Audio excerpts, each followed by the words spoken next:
But first, to that breaking news at this hour, U.S. officials confirm the U.S. military has seized the Venezuela-linked oil tanker formerly known as Bella 1. For more on this, let's bring in CBS News correspondent Natalie Brand, who's joining us from the White House. Natalie, what have you heard from the White House about this? This is a tanker that the administration has been chasing for some time. Yeah, chasing since last month, since the administration's operation or blockade on all sanctioned oil vessels coming or going from Venezuela and its coast began.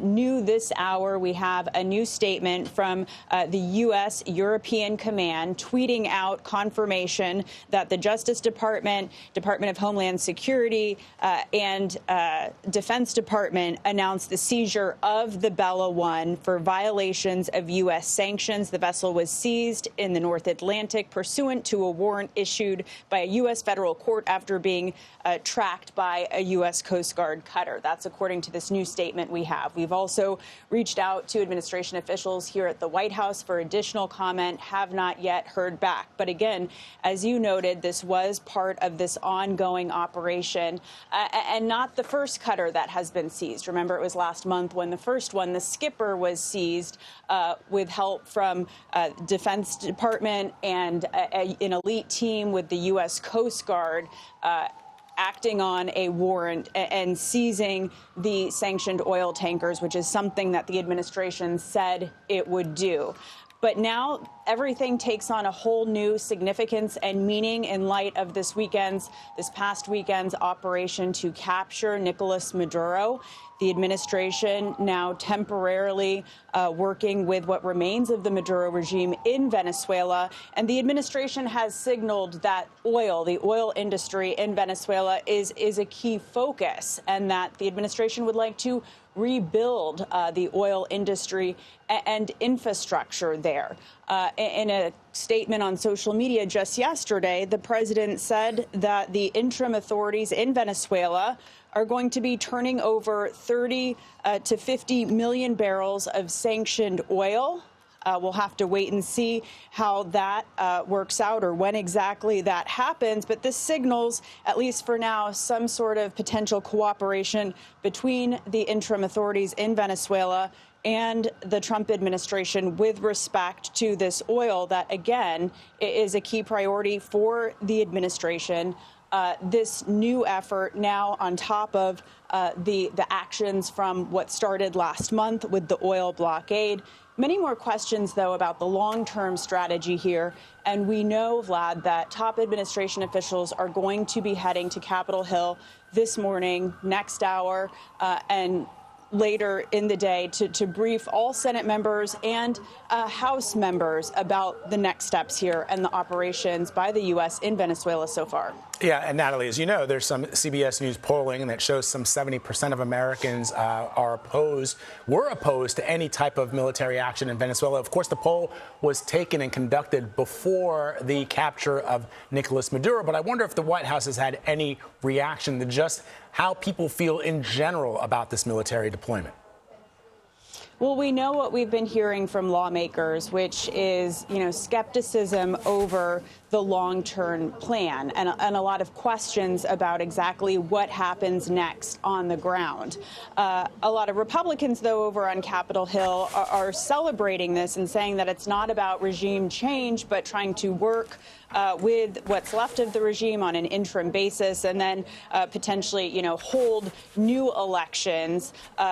Lilia Luciano, who is on the border in Colombia, notes kind of, uncertainty, a tense calm that settled over the country for now, while things remain so uncertain about exactly what's going to be happening next, Vlad.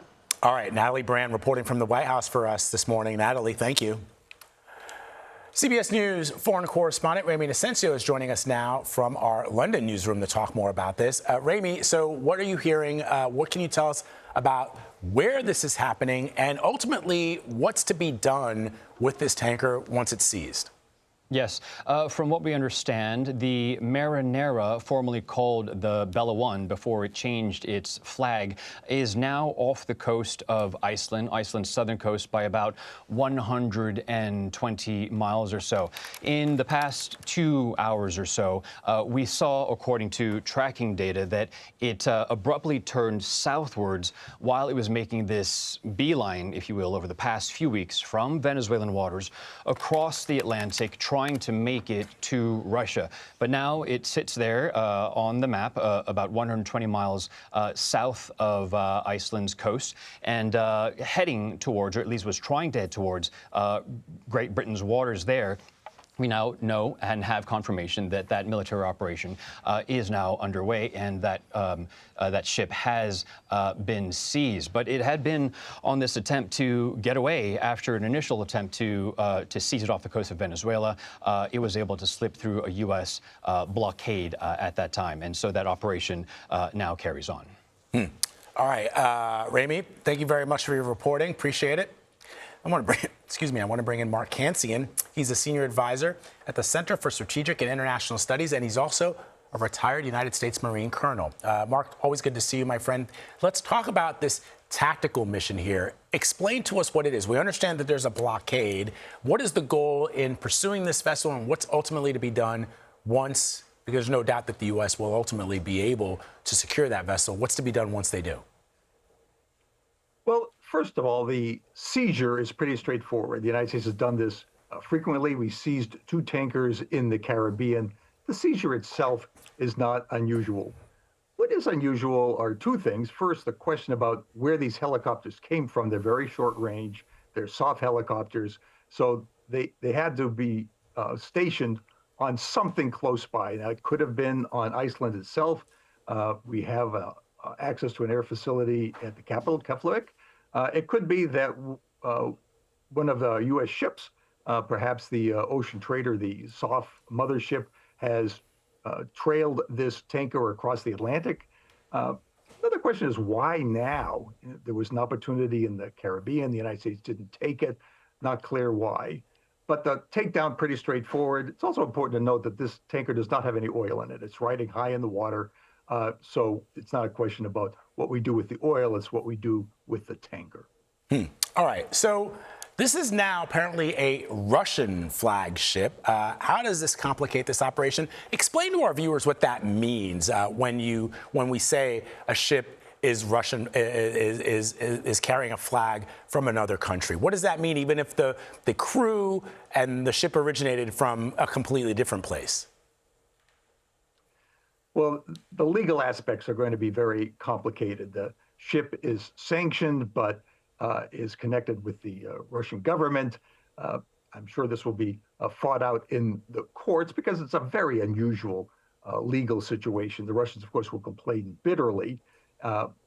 Not clear what will happen because, again, this is a sanctioned tanker, so the United States might be able to argue that because of those sanctions, because this is part of the Russian ghost fleet that's been used to transport sanctioned oil, that therefore it was fair game.